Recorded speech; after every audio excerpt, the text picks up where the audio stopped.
Hello children, हमारे last video में हमने ग्राफ के बेसिक्स को देखा था। इस वीडियो में हम ग्राफ के थोड़े से एडवांस्ड कंसेप्ट्स को देखेंगे।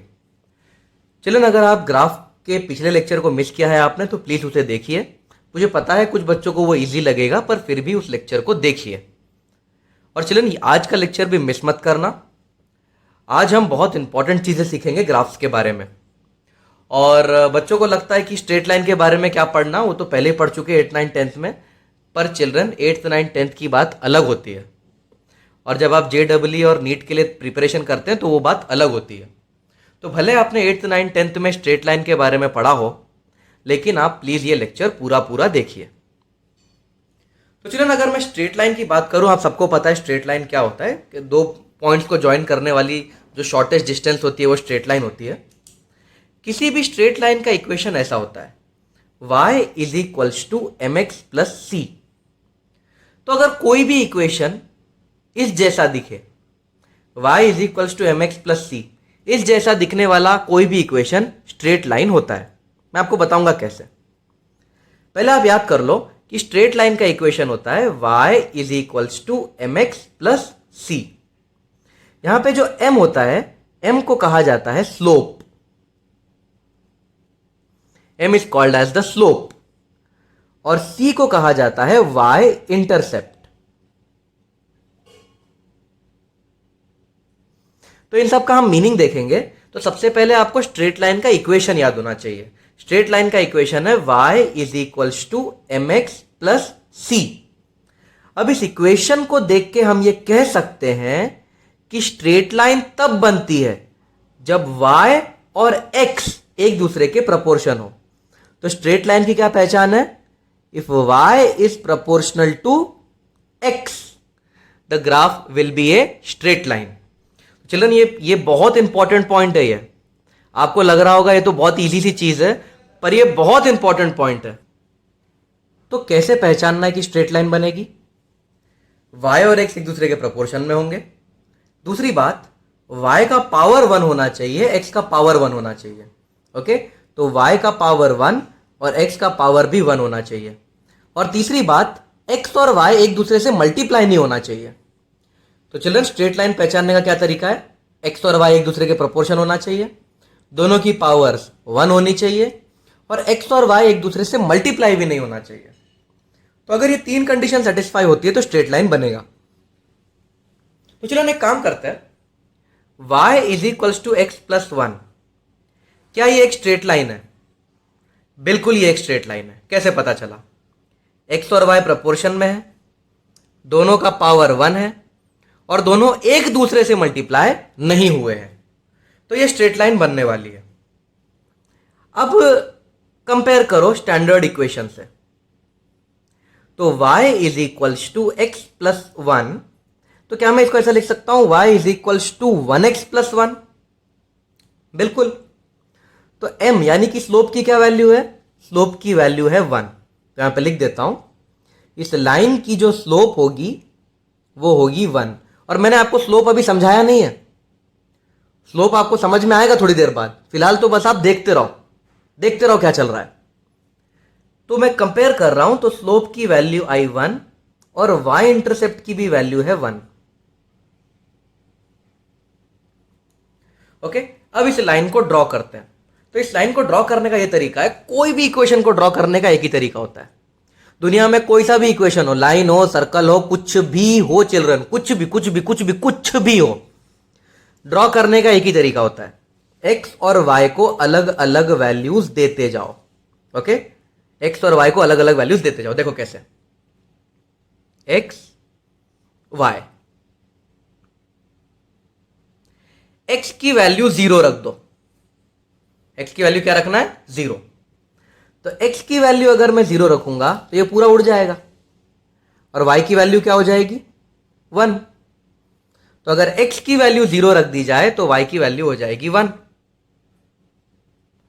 फिर y की वैल्यू 0 रख दो, y की वैल्यू 0 रख देते हैं। तो x की वैल्यू क्या हो जाएगी? 1 यहां चला जाएगा तो -1, ये 1 यहां पे यहां आ जाएगा ना, -1। तो हमें दो पॉइंट्स मिल गए। पहला पॉइंट है 0, 1, तो ग्राफ में मैं 0,1 पॉइंट प्लॉट करता हूं। ये पॉइंट है 0,1। मुझे उम्मीद है इतना तो आपको प्लॉट करते आता ही होगा। तो दिस इज 0,1। दूसरा पॉइंट है -1,0। ये रहा -1,0। करेक्ट। अब इन दोनों पॉइंट्स को अगर मैं ज्वाइन कर दूंगा तो मुझे स्ट्रेट लाइन मिल जाएगी। तो this is the desired straight line और इसका स्लोप 1 है। अब चलो एक और काम करो, एक और लाइन ड्रॉ करो इसी ग्राफ में। ओके, तो ये था पहला ड्राइंग। दूसरा ग्राफ है, अब आपको ड्रॉ करना है y is equals to 2x + 1। ये ड्रॉ करते हैं। चलो आप भी ड्रॉ करो, वीडियो पॉज करके आप ड्रॉ करो। Okay, so let's see. पहले x का वैल्यू 0 रख देते हैं। x का वैल्यू 0 रखेंगे तो y का वैल्यू हो जाएगा 1। फिर y की वैल्यू 0 रख देते हैं। y की वैल्यू 0 रखोगे तो 2x + 1 इज इक्वल्स टू 0। तो 2x is equals to -1, x equal to -½ तो अगर y को 0 रख दोगे तो x की वैल्यू हो जाएगी -½ अब ये दो पॉइंट्स को प्लॉट करते हैं। 0,1, 0,1 ये पॉइंट है। -0.5,0, -0.5,0 ये लाइन है। ये पॉइंट है। अब इन दोनों पॉइंट्स को ज्वाइन कर देते हैं।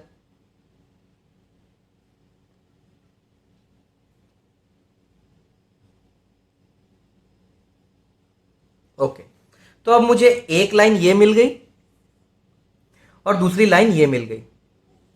दोनों लाइंस को ध्यान से देखो और हाँ, इस लाइन का स्लोप कितना है कंपेयर करो। m की वैल्यू 2 है तो यहां पे जो स्लोप है उसकी वैल्यू 2 है। तो यहां लिख देता हूं इस लाइन का जो स्लोप है वो 2 है। तो इस लाइन का स्लोप 1 और इस लाइन का स्लोप 2 है। तो अब मैं आपको स्लोप का मतलब समझाता हूं। चिल्ड्रन, स्लोप का मतलब होता है ढलान, स्लांटिंग, तिरछापन, टेढ़ापन। क्या होता है स्लोप? ढलान, स्लैंटिंग, तिरछापन, टेढ़ापन। How not straight it is, how not horizontal it is. Straight नहीं, हॉरिजॉन्टल। कितना हॉरिजॉन्टल से भटका हुआ है बताता हूं। चलिए इस लाइन को देखो, कंसिडर दिस लाइन। तो ये जो लाइन है ये हॉरिजॉन्टल से ज्यादा टेढ़ी नहीं है। देखो ये हॉरिजॉन्टल है, दिस इज हॉरिजॉन्टल। ये हॉरिजॉन्टल से थोड़ा टेढ़ा किया तो मुझे ये लाइन मिल गई। मैं हॉरिजॉन्टल से और टेढ़ा करूंगा, ये देखो, तो मुझे ये वाली लाइन मिल गई। तो स्लोप मतलब हॉरिजॉन्टल से कितना टेढ़ा। तो अगर इस लाइन की बात करूं, ये हॉरिजॉन्टल है, इसके पास स्लोप नहीं है, इसके पास और स्लोप है, इसके पास और स्लोप है, इसके पास और स्लोप है। लाइन ऐसी होती तो और स्लोप, लाइन ऐसी होती तो और स्लोप, और लाइन अगर ऐसी हो जाए तो इसको इनफाइनाइट स्लोप बोलते हैं। करेक्ट। अच्छा, जब आप पहाड़ चढ़ते हो, मान लो ये पहाड़ है, दो पहाड़ बनाता हूं आपके लिए। This is mountain 1, this is mountain 2। बताओ किसका स्लोप ज्यादा है? मैं हाइट नहीं पूछ रहा, हाइट नहीं, हाइट इसकी ज्यादा है वो मुझे पता है, हाइट नहीं, स्लोप, टेढ़ापन किसका ज्यादा है? कौन सा माउंटेन चढ़ने में आसान है? तो चलो, अगर आप इस माउंटेन पे चढ़ोगे तो इतनी प्रॉब्लम नहीं होगी, लेकिन ये माउंटेन की दीवारें ज्यादा खड़ी हैं। करेक्ट। इस माउंटेन का जो फेस है वो ज्यादा खड़ा हुआ फेस है। It's more difficult to climb this mountain, therefore this has more slope. इस पहाड़ का स्लोप ज्यादा है और इस पहाड़ का स्लोप कम है। तो स्लोप का मतलब होता है ढलान। करेक्ट। तो आप देख सकते हो इसका स्लोप का वैल्यू 1 है, तो ये कम झुका हुआ है, कम टेढ़ा है। इसको अगर माउंटेन मान लो तो इसको एक माउंटेन मान लेते हैं। इस माउंटेन के ऊपर चढ़ना थोड़ा सा आसान है। अब अगर मैं इस माउंटेन की बात करूं, इसका स्लोप 2 है, स्लोप ज्यादा है, इस माउंटेन पे चढ़ना मुश्किल है। और अगर मैं इस माउंटेन की बात करूं, चढ़ो इस माउंटेन के ऊपर, लो चढ़ो, ऐसे चढ़ना तो ऑलमोस्ट इंपॉसिबल है ना। और ये अगर इस माउंटेन की बात करूं तो ये तो फालतू माउंटेन है, बच्चा भी चल लेगा इसके ऊपर, ये लो चल लिया। तो चिल्ड्रन अगर लाइन ऐसी होती है उसका स्लोप 0 माना जाता है। जैसे जैसे लाइन टेढ़ी हो जाती है, इसके पास कुछ स्लोप है, इसके पास और स्लोप है, इस लाइन के पास और स्लोप है, और इस लाइन के पास इनफाइनाइट स्लोप है। तो स्लोप क्या बताता है? हॉरिजॉन्टल से कितना एंगल बन रहा है, हॉरिजॉन्टल से कितना टेढ़ा है, यह बताता है स्लोप। तो उम्मीद करता हूं आपको स्लोप का मीनिंग समझ आ गया होगा। अब चिल्ड्रन एक काम करो, एक और ग्राफ बनाओ इसी पे। जो तीसरा ग्राफ है वो होगा y is equals to minus X plus 1। ये ग्राफ बनाओ। तो कंपेयर करो, y की जगह y, x की जगह x, m की जगह -1, तो इसका स्लोप बनेगा -1। तो देखते हैं -1 स्लोप कैसा दिखता है। तो इसमें x और y की अलग अलग वैल्यूज पुट करेंगे हम लोग। x को 0 पुट करो, y हो जाएगा 1। y को 0 पुट करो तो x हो जाएगा 1। 2 पॉइंट मिल गए, 0,1, 1,0। तो ये है 0,1 और ये है 1,0। ये बन गई हमारी लाइन।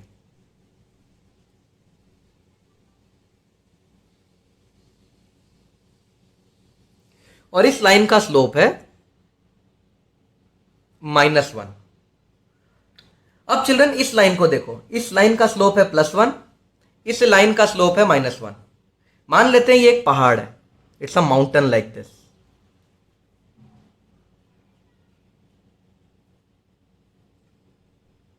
ओके, इस लाइन का स्लोप है +1, इस लाइन का स्लोप है -1। अब दो लोग हैं, पर्सन ए, पर्सन बी, दोनों इस माउंटेन को चढ़ने की कोशिश कर रहे हैं। बताओ who will feel more slope? ज्यादा स्लोप कौन, 1 या -1? किसको ज्यादा तकलीफ होगी चढ़ने में? कौन ऊपर तक चढ़ने में ज्यादा थकेगा? If all other parameters are same, कौन ऊपर चढ़ने में ज्यादा थकेगा? किसको ज्यादा स्लोप फील होगा? चिल्ड्रन दोनों को इक्वल ही थकान होगी, दोनों को इक्वल स्लोप फील हो रहा है। बस पहले आदमी को पॉजिटिव स्लोप फील हो रहा है, मतलब पहला आदमी इस डायरेक्शन में जा रहा है।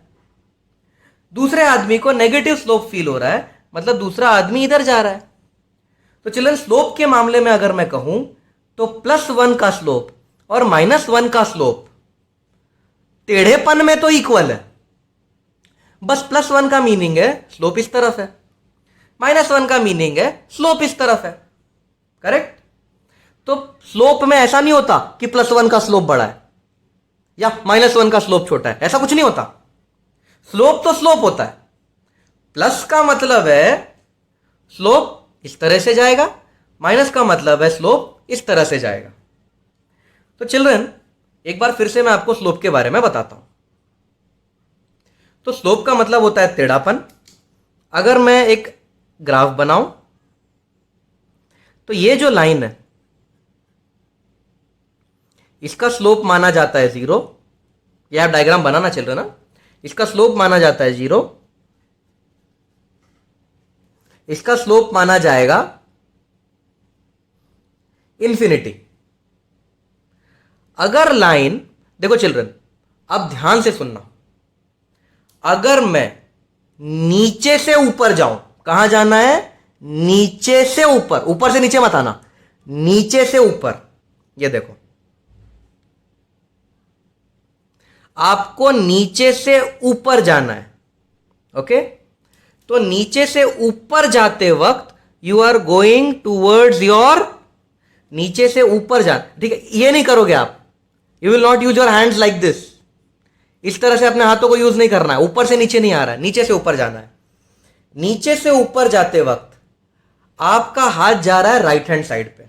ओके, तो अगर नीचे से ऊपर जाते वक्त हाथ राइट हैंड साइड में जाए तो इसे हम पॉजिटिव स्लोप कहेंगे। तो दिस स्लोप इज पॉजिटिव। अब अगर मैं इस लाइन को देखूं, अब आप बताओ इसका स्लोप पॉजिटिव है कि नेगेटिव? सबसे पहले नीचे से ऊपर जाना है। ओके, ये नहीं करना, ये हरकत अलाउड नहीं है। नीचे से ऊपर जाना है। नीचे से ऊपर जाते वक्त आप लेफ्ट में जा रहे हो या राइट में जा रहे हो? You are going in the right direction. ये देखो, you are going towards the right, right में जाना पड़ रहा है, तो इसका भी स्लोप पॉजिटिव है। अब मुझे बताओ, इसमें और इसमें किसका स्लोप ज्यादा है? मान लो दो माउंटेन है, माउंटेन 1, माउंटेन 2। कौन से माउंटेन पे चढ़ना आसान है? इस माउंटेन पे चढ़ना आसान है, तो इसका स्लोप पॉजिटिव है और लो स्लोप है। इसको देखो, बहुत तीखा माउंटेन है, इसके ऊपर चढ़ना बहुत मुश्किल है, ढलान बहुत तेज है, स्लोप बहुत ज्यादा है, स्लांटिंग ज्यादा है, तो इसके स्लोप को बोला जाएगा हाई स्लोप। और अगर यहां पे इस तरीके से लाइन इधर जा रही हो, अगर नीचे से ऊपर जाते वक्त हाथ लेफ्ट में मुड़े, देखो नीचे से ऊपर जाते वक्त आप लेफ्ट में जा रहे हो, तो इस स्लोप को नेगेटिव कहा जाएगा। तो this slope is negative in nature. Okay, और अगर मैं इस माउंटेन और इस माउंटेन की बात करूं तो दोनों लगभग एक जैसे ही है, दोनों की स्लोपिंग एक जैसी है, बस ये माउंटेन यहां जा रहा है, ये माउंटेन यहां जा रहा है, और क्या फर्क है? और कोई फर्क नहीं है। तो अगर इसका स्लोप लो है तो इसका भी स्लोप लो ही माना जाएगा। और अगर मैं ऐसा बना दूं, ये वाली लाइन का स्लोप बताओ, ये वाली लाइन यहां जा रही है, लेफ्ट की तरफ जा रही है, तो इसका स्लोप भी नेगेटिव, और बहुत ही डिफिकल्ट है इस माउंटेन को चढ़ना, तो इसका स्लोप भी हाई होगा। तो इस तरह से आपको स्लोप को एनालाइज करना आना चाहिए। स्लोप पॉजिटिव है या नेगेटिव, स्लोप हाई है या स्लोप लो है, यह आपको एनालाइज करना आना चाहिए। तो चिल्ड्रन, आप लोगों के लिए मैंने कुछ क्वेश्चंस बनाए हैं, ये चेक करने के लिए कि आपका कंसेप्ट कितना क्लियर है। तो यहां पे हर ग्राफ में दो लाइन है, एक लाइन, दो लाइन, एक लाइन, दो लाइन, एक लाइन, दो line. Every graph has two lines. आपको बताना है किस लाइन का स्लोप हाई है, किस लाइन का स्लोप लो है, किस लाइन का स्लोप पॉजिटिव है और किस लाइन का स्लोप नेगेटिव है। तो please right all the answers. Video pause कीजिए, आंसर लिखिए। Okay, so let me give you the answer. अब इस लाइन को चेक करो चिल्ड्रन। अगर आपको नीचे से ऊपर जाना है इस लाइन के ऊपर, तो आपको जाना पड़ेगा राइट हैंड साइड में, तो इसका स्लोप पॉजिटिव, पॉजिटिव स्लोप। और अगर इस लाइन को देखो, तो अगर आपको नीचे से ऊपर जाना है तो आपको जाना पड़ेगा लेफ्ट में, तो इसका नेगेटिव स्लोप। तो पहले तो पॉजिटिव नेगेटिव बहुत अच्छे से पहचान लेते हैं। अब इस लाइन को देखो, अगर आपको नीचे से ऊपर जाना है, नीचे से ऊपर जाना है तो कहां जाना पड़ेगा? राइट में। क्वाड्रंट पे ध्यान नहीं देना। कुछ बच्चे बोलेंगे सर ये तो थर्ड क्वाड्रंट में, ये तो एक्स क्वाड्रंट में, ये तो फलाना क्वाड्रंट। अरे क्वाड्रंट जा भाड़ में, आप तो बस देखो नीचे से ऊपर जाना है तो कहां जा रहे हो? नीचे से ऊपर जाना है तो कहां जा रहे हो? राइट में। तो इसका स्लोप पॉजिटिव। अब इस लाइन को देखो। अब कुछ बच्चे देखो, सर देखो राइट में जा रहा है, सर देखो राइट में जा रहा है। अरे राइट में नहीं जा रहा है मेरे भाई। अरे बेटा ऊपर से नीचे क्यों कर रहा है उंगली? उंगली तो नीचे से ऊपर करते हैं। तो उंगली अगर नीचे से ऊपर करेगा, किधर जा रही है उंगली? राइट में या लेफ्ट में? लेफ्ट में जा रही है ना, तो ये स्लोप नेगेटिव। अब इस लाइन को देखो, इस लाइन में यहां जाना पड़ रहा है नीचे से ऊपर, तो ये इसका स्लोप पॉजिटिव। और यहां देखो, इसका स्लोप नेगेटिव। अब देखते हैं कौन सा स्लोप को बड़ा माना जाएगा, कौन से स्लोप को छोटा माना जाएगा। तो चिल्ड्रन, स्लोप के बड़े और छोटे होने के लिए काम करो, एक आदमी बना दिया करो। यहां पे एक आदमी बना दो इस तरीके से। अब कुछ बच्चे बहुत महान होते हैं, बहुत बहुत महान, वो देखो कैसा आदमी बनाते हैं। वो ऐसा आदमी बना देते हैं, ऐसा आदमी, एक टांग पे खड़ा है उनका आदमी। आपको पता है ना एक टांग पे कौन खड़ा होता है, क्या करता है? एक टांग ऊपर करके। तो आदमी बनाना है, वो एक टांग ऊपर करने वाला जानवर नहीं बनाना। तो आदमी को बराबर स्लोप के ऊपर खड़ा करो, ऐसे। ओके, फिर उस आदमी को यहां पे भी खड़ा करो बराबर स्लोप के ऊपर। दोनों टांगे मस्त स्लोप के ऊपर बनाओ। अब बताओ कौन सा आदमी आसानी से गिर जाएगा?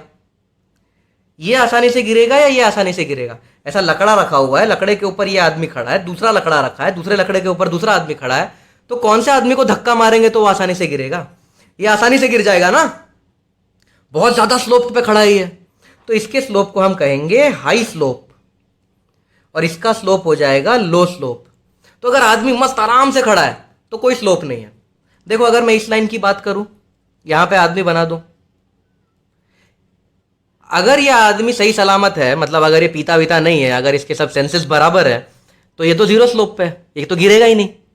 लेकिन अगर मैं इसी आदमी को यहां बना दूं तो यहां गिरने के चांसेस ज्यादा है। तो इस तरह से आदमी बना के पता लगा लो। ये देखो, अब यहां देखो, यहां पे एक आदमी बना देते हैं और यहां पे एक आदमी बना देते हैं, किसके गिरने के चांस ज्यादा है? इसके गिरने के चांस ज्यादा है, तो इसे हम हाई स्लोप कहेंगे और इसे हम लो स्लोप कहेंगे। अब यहां देखो चिल्ड्रन, इसमें बताओ कौन सा स्लोप हाई है, कौन सा स्लोप लो है? चिल्ड्रन दोनों 30 डिग्री का एंगल बना रहे हैं हॉरिजॉन्टल से। देखो ये 30 डिग्री का एंगल बना रहा है, ये भी 30 डिग्री का एंगल बना रहा है, दोनों 30 डिग्री का एंगल बना रहे हैं। तो यहां पे जो आदमी आप खड़ा करोगे और यहां पे जो आदमी आप खड़ा करोगे, दोनों को इक्वल स्लोप मिल रहा है, तो the slopes are equal in this case.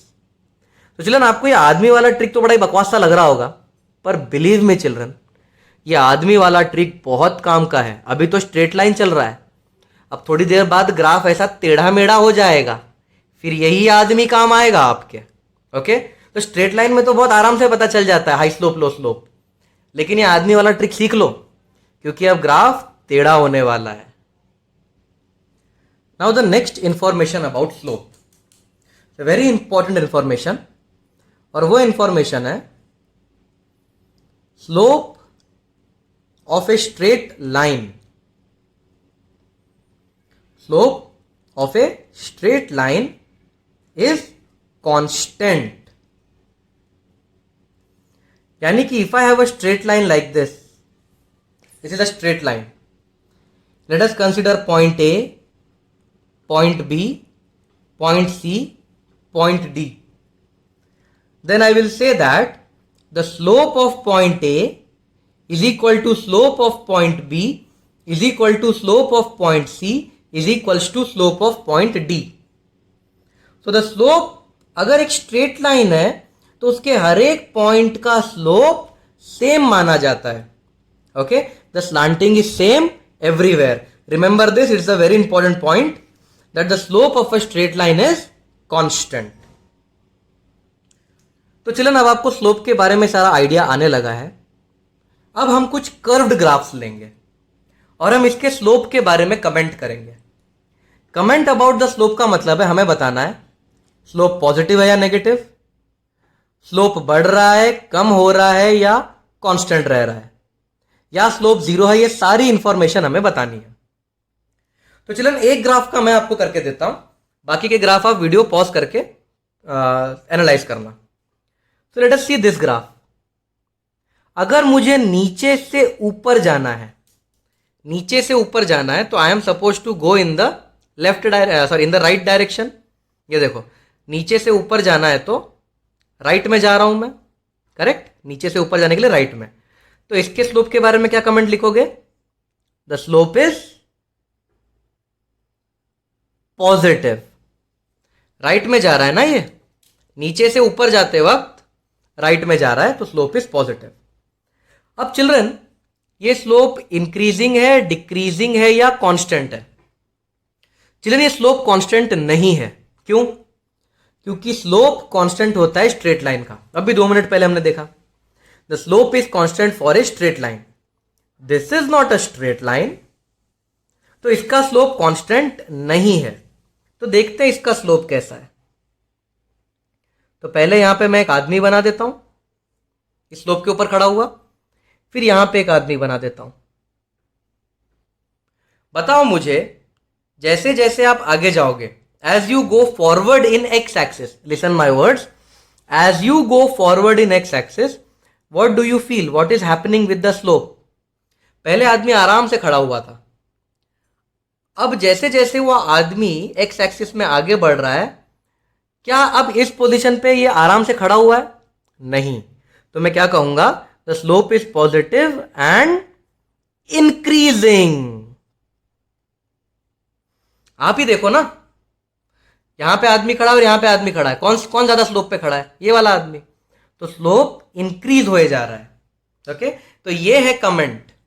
अब यही कमेंट आपको इन तीनों के लिए भी देना है। तो वीडियो पॉज करके इन तीनों के लिए कमेंट दीजिए। Okay, so let me tell you the answers. Children, अगर आपको नीचे से ऊपर जाना है तो यहां पे आपको राइट में जाना पड़ेगा, तो इसका स्लोप पॉजिटिव। अब अगर यहां पे आपको नीचे से ऊपर जाना है तो नीचे ये है और ऊपर ये है, तो नीचे से ऊपर जाने के लिए लेफ्ट में जाना पड़ेगा। नीचे से ऊपर जाने के लिए लेफ्ट में जाना पड़ेगा, तो इसका स्लोप नेगेटिव। सिमिलरली इस ग्राफ में ये नीचे है और ये ऊपर है, तो नीचे से ऊपर जाने के लिए लेफ्ट में जाना पड़ेगा, तो इसका भी स्लोप नेगेटिव। अब आदमी बना देते हैं चिल्ड्रन, यहां पे एक आदमी बना देता हूं और यहां पे एक आदमी बना देता हूं। सिमिलरली यहां पे एक आदमी बना देते हैं और यहां पे एक आदमी बना देते हैं। तो पहले ये आदमी यहां पे था एक्स एक्सिस के स्टार्ट से। देखो स्लोप बढ़ रहा है या कम कर रहा है, ये देखने के लिए एक्स एक्सिस से आगे बढ़ो। तो स्टार्टिंग में आदमी यहां पे था और देखो बहुत आसानी से खड़ा है या तकलीफ हो रही है इसको खड़े होने में? इसको खड़े होने में तकलीफ हो रही है, मतलब यहां पे स्लोप ज्यादा है। पर जैसे जैसे ये आदमी एक्स एक्सिस में आगे बढ़ेगा, जैसे ही वो आदमी यहां पहुंचेगा, यहां स्लोप कम है, तो स्लोप ज्यादा से कम हो गई। अब कुछ बच्चे बोलेंगे सर हम तो नीचे से ऊपर जाते थे। अरे बेटा, नीचे से ऊपर जाते थे, स्लोप पॉजिटिव है या नेगेटिव है वो चेक करने के लिए। तो नीचे से ऊपर गए तो स्लोप नेगेटिव पता चल गया, हो गया काम नीचे से ऊपर का, हो गया। अब और ध्यान नहीं देना उसके ऊपर। अब आपको एक्स एक्सिस में आगे बढ़ना है। जैसे जैसे ये आदमी एक्स एक्सिस में आगे बढ़ेगा, he will feel that the slope is decreasing. The slope is negative and decreasing. इसका देखते हैं, यहां पे आदमी आराम से खड़ा है, जैसे ही एक्स एक्सिस में आगे बढ़ेगा, ये तो ऐसा खड़ा हो गया भाई, ये तो गिरने वाला है। मतलब स्लोप पहले लो था, फिर स्लोप हाई हो गया। लो से हाई होना मतलब स्लोप इज इंक्रीजिंग। अब यहां देखो, यहां पे एक आदमी बना देते हैं और यहां पे एक आदमी बना देते हैं। तो ये आदमी तो बहुत मुश्किल से खड़ा हुआ है, तो स्टार्टिंग में बहुत मुश्किल है इसको, मतलब स्लोप हाई है। फिर बाद में आदमी आराम से खड़ा हो गया, मतलब स्लोप लो हो गया। तो स्लोप हाई से लो हो रहा है, मतलब स्लोप इज डिक्रीजिंग।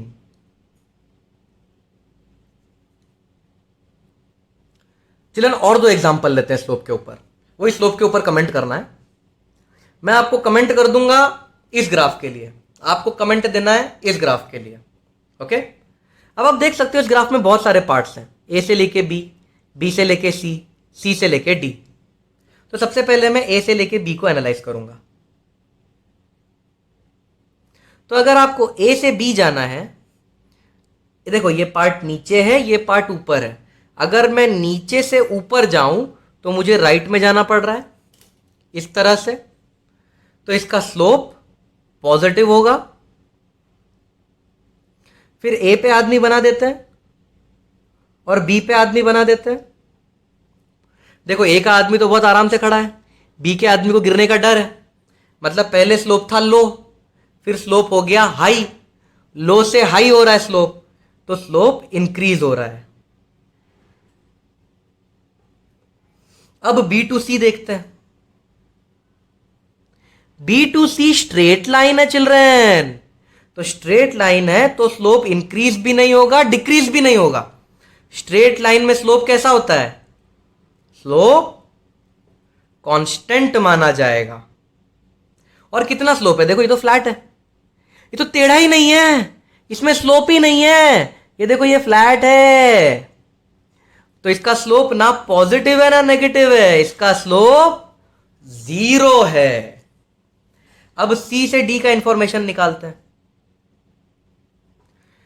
देखो, अगर आपको नीचे से ऊपर जाना है, सी से डी के सेक्शन में अगर नीचे से ऊपर जाना है तो ये नीचे है, ये ऊपर है। अगर आपको नीचे से ऊपर जाना है तो आपको लेफ्ट में जाना पड़ेगा, ये देखो ऐसे, करेक्ट, आपको लेफ्ट में जाना पड़ेगा। तो इसका स्लोप नेगेटिव। अब आदमी बना देते हैं। ये देखो, तो पहले आदमी इधर था, एक्स एक्सिस में आगे बढ़ रहे हैं, स्लोप इंक्रीजिंग है या डिक्रीजिंग है ये देखने के लिए एक्स एक्सिस में आगे बढ़ो। तो अगर हम एक्स एक्सिस में आगे बढ़ेंगे तो ये बहुत मुसीबत से खड़ा था, मतलब हाई स्लोप पे खड़ा था, और ये बंदा लो स्लोप पे खड़ा है, मतलब स्लोप हाई से लो हो रहा है, तो स्लोप नेगेटिव है, लेकिन हाई से लो हो रहा है, मतलब इट इज डिक्रीजिंग। तो इस ग्राफ का आप एनालिसिस करो वीडियो पॉज करके। सो लेट मी हेल्प यू। पहले ए से बी चेक करेंगे। तो ये है नीचे और ये है ऊपर। नीचे से ऊपर जाने के लिए राइट में जाना पड़ रहा है, तो ये स्लोप पॉजिटिव है। फिर आदमी बनाते हैं, ए के पास एक आदमी बनाते हैं, बी के पास एक आदमी बनाते हैं। पहले आदमी बड़ी मुश्किल से खड़ा था, फिर आदमी आसानी से खड़ा हो गया, मतलब स्लोप हाई था, फिर स्लोप लो हो गया, मतलब स्लोप डिक्रीज हो रहा है। अब बी टू सी देखते हैं। B to C straight line है चिल्ड्रन। स्ट्रेट लाइन का स्लोप कांस्टेंट होता है। अच्छा, पॉजिटिव है या नेगेटिव? बी नीचे है, सी ऊपर है। नीचे से ऊपर जाने के लिए यहां जाना पड़ रहा है राइट में, यानी ये स्लोप कांस्टेंट एंड पॉजिटिव है। अब सी से लेके डी को देखते हैं। तो डी नीचे है और सी ऊपर है, तो नीचे से ऊपर जाने के लिए लेफ्ट में जाना पड़ रहा है, तो इसका स्लोप नेगेटिव है। और अगर मैं आदमी बना दूं तो यहां गिरने वाला है और यहां आसानी से खड़ा है। तो जैसे ही हम एक्स एक्सिस में आगे बढ़ते हैं, स्लोप हाई से लो हो रहा है, तो स्लोप इज डिक्रीजिंग। तो ये है पूरा एनालिसिस स्लोप का। तो मुझे उम्मीद है आपको स्लोप समझ में आ गया होगा, बहुत अच्छे से समझ में आ गया होगा। तो चिल्ड्रन, अब तक हमने स्ट्रेट लाइन और स्लोप के बारे में डिस्कशन किया। आज हम अब हम एक नया ग्राफ सीखेंगे, एक नया शेप सीखेंगे, और उस शेप का नाम है पैराबोला। तो स्ट्रेट लाइन की क्या पहचान है? एक्स और वाई एक दूसरे के प्रोपोर्शन रहते हैं। पैराबोला की क्या पहचान है? एक दूसरे के स्क्वायर के प्रोपोर्शन होगा। या तो एक्स वाई के स्क्वायर के प्रोपोर्शन में होगा, या वाई एक्स के स्क्वायर के प्रोपोर्शन में होगा। तो चिल्ड्रन, पैराबोला का क्या खासियत है? एक दूसरे के स्क्वायर के प्रोपोर्शन। तो अगर आपको एक चीज दूसरे के स्क्वायर के प्रोपोर्शन में दिखाई दे, समझ जाओ पैराबोला है। तो हमें ग्राफ ड्रॉ करना है। Draw the graph X equal to Y square. अब ये पैराबोला बनेगा, ये कैसे पता चला? एक दूसरे के स्क्वायर से प्रोपोर्शन में है। तो चलो, आप सभी जानते हो कि कोई भी ग्राफ ड्रॉ करने के लिए अलग अलग वैल्यूज पुट करनी पड़ती है। तो मैं वैल्यूज पुट कर देता हूं। एक्स वाई, अगर मैं वाई की वैल्यू 0 रखूं तो एक्स भी 0 हो जाएगा। अगर वाई की वैल्यू 1 रखूं तो 1 स्क्वायर इज 1। अगर मैं वाई की वैल्यू 2 रखूं, 2 स्क्वायर इज 4। अगर वाई की वैल्यू 3 रखें, 3 स्क्वायर इज 9। अगर मैं y की वैल्यू -1 रख दूं तो -1 का स्क्वायर विल गिव यू 1। तो y की वैल्यू अगर -1 है तो -1 को स्क्वायर करूंगा तो 1 मिलेगा। अगर मैं y की वैल्यू -2 रखूं, -2 का स्क्वायर 4।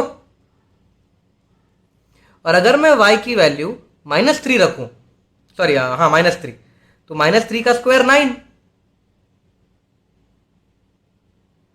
अब इन पॉइंट्स को प्लॉट करते हैं। तो पहला पॉइंट है 0,0, तो ये रहा 0,0। दूसरा पॉइंट है 1,1, 1,1 ये रहा। मुझे उम्मीद है कि आपको पॉइंट तो प्लॉट करते आते ही होंगे। तीसरा पॉइंट है 4,2, 4,2। तीसरा पॉइंट है 9,3, so here is 3 and here is 9। चौथा पॉइंट है 1,-1, 1,-1 यहां पे है। फिर 4,-2, ये -2 और ये 4, एंड देन 9,-3, 9,-3। तो जो हमें इन सबको ज्वाइन करके हमें जो ग्राफ मिलेगा वो पैराबोला होगा। तो पैराबोला कुछ इस तरीके का ग्राफ होता है। ओके, तो दिस इज ए पैराबोला। और इस ग्राफ की क्या इक्वेशन है? x is equals to Y square. अब चलन आप एक बात ध्यान से देखो, see one thing very carefully. इस ग्राफ का नाम हमने पैराबोला दे दिया। इस ग्राफ में x के पास स्क्वायर नहीं है। स्क्वायर किसके पास है? y के पास। तो x के पास स्क्वायर नहीं है, डज नॉट हैव स्क्वायर। और जिसके पास स्क्वायर नहीं होता वो एक्सिस मिरर की तरह काम करता है। तो जो x एक्सिस है वो मिरर की तरह काम करेगा। मतलब x एक्सिस के जो ऊपर होगा वही x एक्सिस के नीचे भी होगा। ओके, तो जिसके पास स्क्वायर नहीं होता वो मिरर की तरह काम करता है। तो जो x एक्सिस है वो मिरर की तरह मान लो। तो जो x एक्सिस के ऊपर होगा वही x एक्सिस के नीचे भी होगा। तो चिल्ड्रन अगर मैं आपको कहूं draw y equal to X square, अगर मैं ये ड्रॉ करने को बोल दूं तो यहां पे y के पास स्क्वायर नहीं है and y will act as mirror. जिसके पास स्क्वायर नहीं होता वो मिरर की तरह काम करता है। अगर आप इसको ड्रॉ करोगे तो ये ग्राफ कुछ इस तरह से दिखेगा। This graph will look somewhat like this.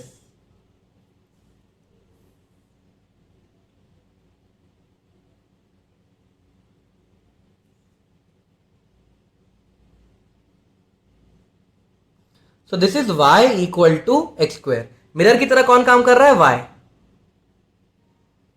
y is acting like mirror. अच्छा, अगर मैं आपको बोल दूं draw x is equals to -y square, mirror की तरह कौन काम करेगा? x। लेकिन x को अब नेगेटिव में बनाना है, तो अब x मिरर की तरह काम करेगा लेकिन x नेगेटिव में बनेगा। मतलब ये ग्राफ यहां बनेगा।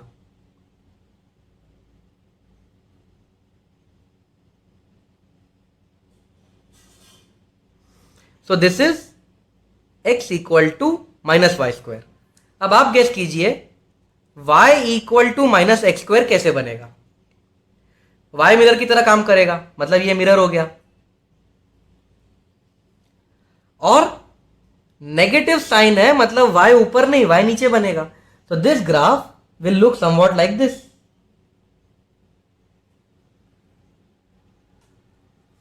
So this parabola is y equal to -x square.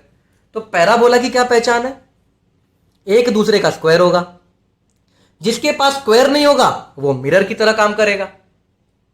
Okay, तो कुछ आपको क्वेश्चंस देता हूं, आप गेस कीजिए पैराबोला का इक्वेशन क्या होना चाहिए। तो चिल्ड्रन ये आपके सामने 4 एग्जांपल्स हैं, आप गेस कीजिए कौन किसके प्रोपोर्शन में है। मैं एक का कर दूंगा, बाकी के 3 का आप करना। ओके, तो चिल्ड्रन यहां पे एक्स एक्सिस मिरर की तरह काम कर रहा है, यानी कि यहां पे जो x है उसके पास स्क्वायर नहीं होना चाहिए। तो इसका इक्वेशन कुछ ऐसा होगा। तो दिस इज द आंसर। इन तीनों का आप ट्राई कीजिए।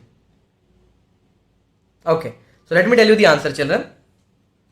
अब यहां पे ये वाली लाइन मिरर की तरह काम कर रही है। ये कौन से एक्सिस से मैच करती है, एक्स या Y? This matches with Y axis, मतलब यहां पे y के पास स्क्वायर नहीं होना चाहिए। और यहां पे माइनस साइन भी आएगा। क्यों? क्योंकि अगर आप स्टैंडर्ड से देखें, स्टैंडर्ड से मैच करें, तो ये जो नीचे वाला है देखो, ऐसा इस टाइप का ग्राफ होता है, उसमें माइनस साइन आता है। देखो ना, ये जो ऐसा शेप है वही शेप रिपीट हुआ ना। तो आप ऐसा याद रखो, देखो इसको याद रखने का ट्रिक ये है, ये क्राइंग फेस है, ये देखो ऐसा चेहरा बना दो ऐसा, it's a crying face. Crying face बेचारा नेगेटिव है, he is not happy, he is negative. अब फिर ये वाला ग्राफ देखो, this thing is acting like a mirror. अब ये एक्स एक्सिस से मैच कर रहा है वाई एक्सिस के साथ, वाई एक्सिस के साथ, तो इसको बोलोगे y equal to X square, और ये पॉजिटिव होगा। देखो स्माइली फेस बन रहा है यहां पे तो इट्स अ स्माइली फेस, तो अब इसको पॉजिटिव मान लो। ओके, और अगर ये साइड वाला पॉजिटिव है, यहां पे एक्स एक्सिस मिरर की तरह काम कर रहा है, पर ये वाला जो ग्राफ होता है वो नेगेटिव होता है, तो यहां पे एक्स इक्वल लिखना चाहिए, प्रोपोर्शनल लिखना चाहिए। तो यहां पे x is proportional to minus Y square, plus नहीं माइनस। ओके, तो these are the proportionalities of the 4 parabolas. तो आपको पैराबोला याद रखना चिल्ड्रन, जब हम ग्रेविटी के बारे में पढ़ेंगे, या जब हम बहुत सारे 11th में 12th में हजारों कंसेप्ट्स हैं जिसमें पैराबोला बार बार पूछा जाता है। तो हैव टू रिमेंबर, पैराबोला की पहचान, अगर एक चीज दूसरे के स्क्वायर के प्रोपोर्शन में है तो उसे पैराबोला कहा जाएगा। अगला शेप है हाइपरबोला। हाइपरबोला की क्या पहचान है? अगर एक दूसरे का इनवर्स प्रोपोर्शन हुआ तो ग्राफ को हाइपरबोला कहते हैं। क्या पहचान है हाइपरबोला की? एक दूसरे का इनवर्स प्रोपोर्शन होना चाहिए, या तो x inversely proportional to y या y inversely proportional to x। अब देखते हैं ये हाइपरबोला दिखता कैसा है, इसका ग्राफ बनाते हैं।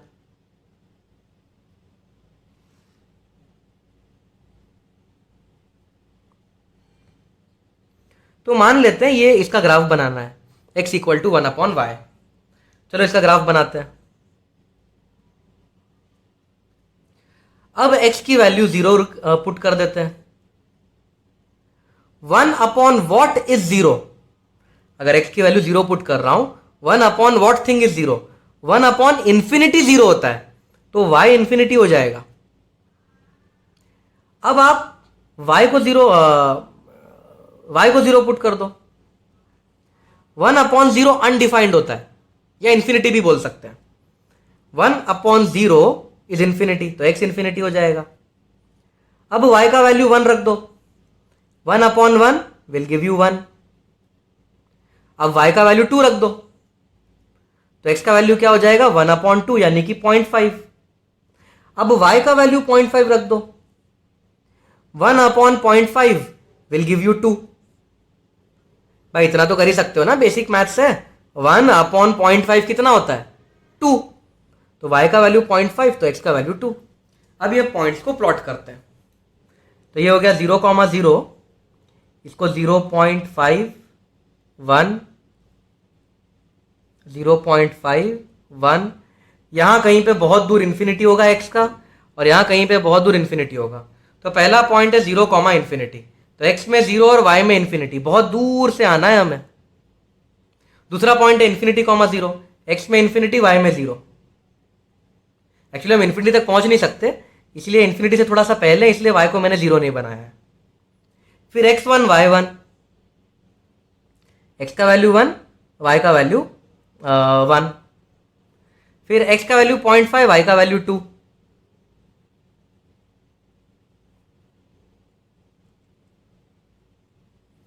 तो x1 y1 प्लॉट कर दिया, x1 y1। फिर x.5 y2, x.5 y का वैल्यू 2। फिर x का वैल्यू 2, y का वैल्यू 0.5, x का वैल्यू 2, y का वैल्यू 0.5। तो जो हाइपरबोला होता है उसका शेप कुछ इस तरीके का होता है।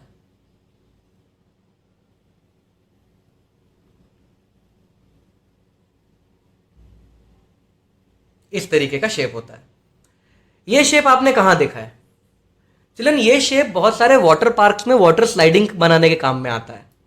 तो बहुत सारे वाटर पार्क्स में आप देखोगे इस तरीके का एक स्लाइड होता है, ये हाइपरबोलिक स्लाइड होता है इस तरीके का। इसका जो स्लाइड बनाते हैं उसका इक्वेशन हाइपरबोलिक होता है इन नेचर। हालांकि स्लाइड में मजा तो बहुत नहीं आता, पर ये सेफ स्लाइड होती है, क्योंकि स्टार्टिंग में आप बहुत हाई स्पीड पकड़ लेते हो, तो बहुत हाई स्पीड पकड़ने के बाद फिर आप कांस्टेंट स्पीड से पानी में घुस जाते हो। तो ये इस टाइप का ग्राफ आपको वाटर पार्क्स में स्लाइड के फॉर्म में दिखेगा। तो एक बार फिर से चिल्ड्रन, हाइपरबोला की क्या पहचान है? एक दूसरे का इनवर्स प्रोपोर्शन होता है, ये हाइपरबोला की पहचान है। चिल्ड्रन, जो नेक्स्ट शेप हमें डिस्कस करना है वो है इलिप्स।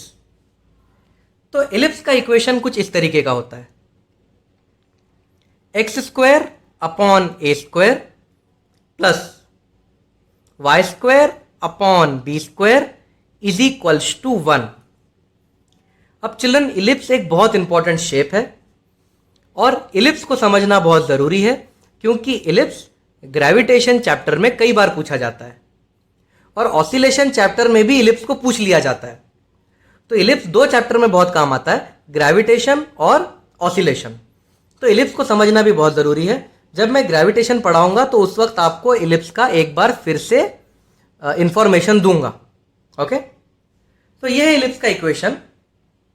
यहां पे जो ए है उसे कहा जाता है सेमी मेजर एक्सिस और बी को कहा जाता है सेमी माइनर एक्सिस। अब अगर आप इलिप्स को ड्रॉ करोगे तो इलिप्स का शेप कुछ इस तरीके का होता है।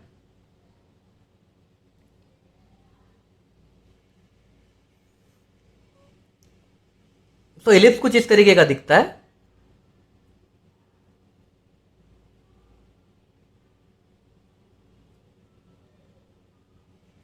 अगर आप x की अलग अलग वैल्यूज डालें, y की अलग अलग वैल्यूज डालें, सारे वैल्यूज पुट करें और ग्राफ प्लॉट करें तो ऐसा ग्राफ बन जाता है, एक इलिप्टिकल ग्राफ बन जाता है। चिल्ड्रन, यहां से लेके यहां तक की जो आपको डिस्टेंस दिख रही है, ये पूरी डिस्टेंस, इसे कहा जाता है मेजर एक्सिस। और बीच से लेके यहां तक जो आपको दिख रहा है,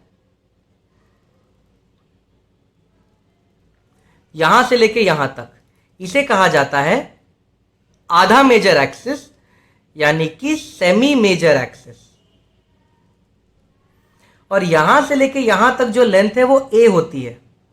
so this length is a, this length is a, और यही ए यहां पे भी इक्वेशन में भी आता है।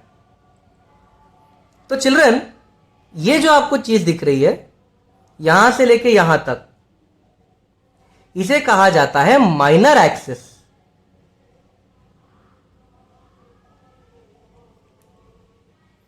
और अगर उसका आधा लिया जाए, मतलब यहां से लेके यहां तक, इसको बोला जाता है आधा माइनर एक्सिस या सेमी माइनर एक्सिस। और सेमी माइनर एक्सिस को हम बी से रिप्रेजेंट करते हैं। तो यहां से लेके यहां तक जो डिस्टेंस है वो बी है, और यहां से लेके यहां तक जो डिस्टेंस है वो बी है। तो यह है semi major axis, semi major axis, semi minor axis, semi minor axis. तो अब आपको समझ में आ गया ये ए और बी क्या है। ए है सेमी मेजर एक्सिस, बी है सेमी माइनर एक्सिस, और दिखता ऐसा है। ओके, चलिए, जो एरिया होता है इलिप्स का, the area of ellipse is given by the formula pi times semi major axis into semi minor axis.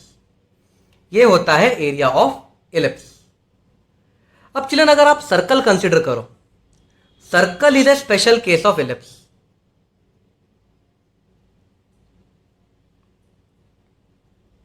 Circle is a special case of ellipse. और सर्कल में क्या होता है? सर्कल में जो ए और बी है दोनों इक्वल हो जाते हैं। यानी अगर ए इक्वल टू बी हो गया, यानी कि अगर सेमी मेजर एक्सिस और सेमी माइनर एक्सिस इक्वल हो गए, तो हमें क्या मिल जाएगा?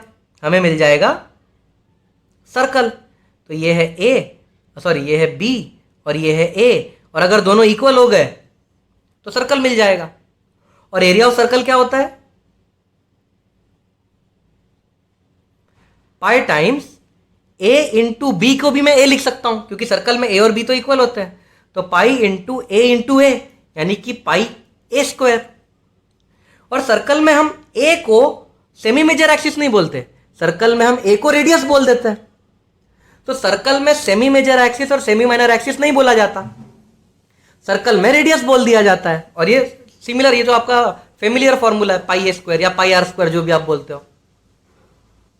तो चिल्ड्रन, जो एलिप्स होता है it is a special case, sorry जो सर्कल होता है it is a special case of ellipse. Children, her ellipse की एक एसेंट्रिसिटी होती है और एसेंट्रिसिटी का ये फॉर्मूला होता है। एसेंट्रिसिटी हमें बताता है एलिप्स सर्कल के कंपैरिजन में कितना ज्यादा डिस्टॉर्टेड है, सर्कल के कंपैरिजन में उसका शेप कितना चेंज है। तो ellipse is a comparison with circle, sorry eccentricity is comparison with circle. अगर एसेंट्रिसिटी जीरो हो जाए, एसेंट्रिसिटी जीरो कब होगी? जब ए और बी इक्वल हो जाएंगे, ए और बी को इक्वल कर दो, एसेंट्रिसिटी जीरो हो जाएगी। तो अगर एसेंट्रिसिटी जीरो हो गई तो एलिप्स है उसमें ए और बी इक्वल हो जाएंगे और सर्कल बनेगा। तो एसेंट्रिसिटी जीरो का मतलब होता है कि एलिप्स सर्कल जैसा दिखेगा, परफेक्ट सर्कल बन जाएगा। अगर एसेंट्रिसिटी की कुछ वैल्यू हुई, सपोज 0.4 ले लेते हैं, तो अगर एसेंट्रिसिटी 0.4 है इसका मतलब होता है कि ये सर्कल से थोड़ा सा डिस्टॉर्ट हो जाएगा, थोड़ा सा चेंज हो जाएगा। तो एसेंट्रिसिटी 0.4 कुछ ऐसी दिखेगी।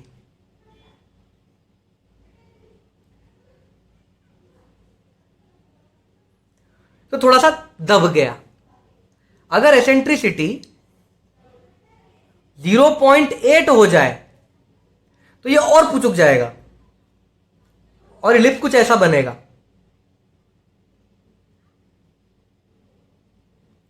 तो एसेंट्रिसिटी जितनी बढ़ती जाती है सर्कल से उतना ही ज्यादा चेंज हो जाता है शेप। देखो, ये सर्कल से ज्यादा चेंज शेप नहीं हुआ है, लेकिन ये बहुत ही ज्यादा शेप चेंज हो गया सर्कल के कंपैरिजन में। और अगर एसेंट्रिसिटी 1 हो जाए तो एलिप्स ऐसा बन जाता है, पूरा ही पुचुक जाता है और बस ये बचता है एलिप्स का, सिर्फ इतना ही बचता है।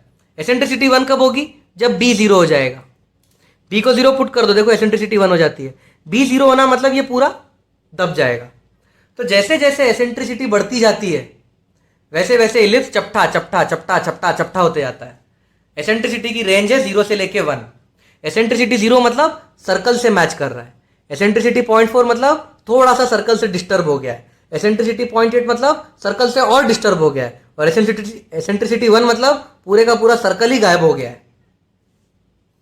So children, I hope you have understood what is an ellipse, what is a parabola, what is a hyperbola, what is a straight line, what is the meaning of slope, what is positive slope, what is negative slope, what is constant slope, what is increasing slope and what is decreasing slope. ये पूरे के पूरे physics का basic है। अगर आपको ये mathematics नहीं आता तो आगे का फिजिक्स आपका बुरी तरह से फंस जाएगा। तो इस पूरे लेक्चर को इतने अच्छे से पढ़ो कि कोई आपको नींद में भी उठा के पूछे तब भी आपको जवाब आना चाहिए कि हाइपरबोला, पैराबोला, एलिप्स, सर्कल ये सब क्या होते हैं, आपको बराबर इक्वेशन के साथ पता होना चाहिए।